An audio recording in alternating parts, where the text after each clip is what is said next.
want to start by saying good morning.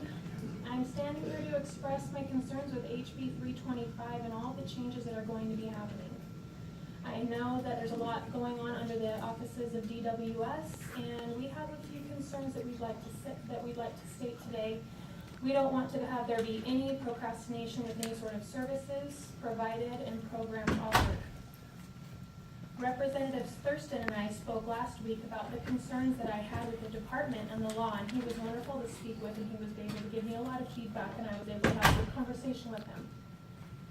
First of all, I just want there to be a way for USOR to be able to correct all the mistakes that have taken place and to meet the concerns that the people have. But as far as quality of service of people involved in the programs.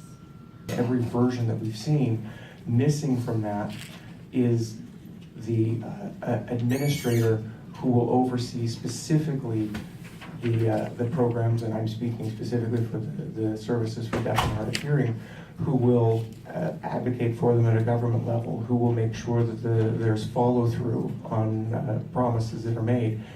It was in the law previously, there was an administrator, and now that is gone. Every version is gone, and what it's been replaced with is a promise that there won't be any changes and there won't be any structural changes, but there are.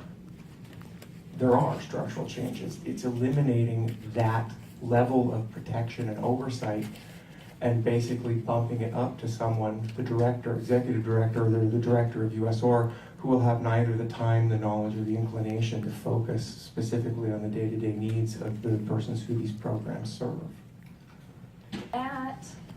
Focus on the certification of interpreters for the deaf and hard of hearing and their communication abilities. It is a very important part of the services with DSH, excuse me. And those are selecting people. It gives the people the authority to work in USOR and me that are people to speak to you. They cannot speak directly to you if you don't want to hear my voice. It is not that pretty.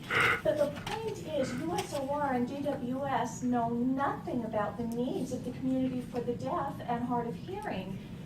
They know specifically, and they are going to take that authority away from us, and please drop this bill or withhold it and have a study to make sure we are inclusive in this. My name is Chris Fossen, and I'm with the Statewide Independent Living Council.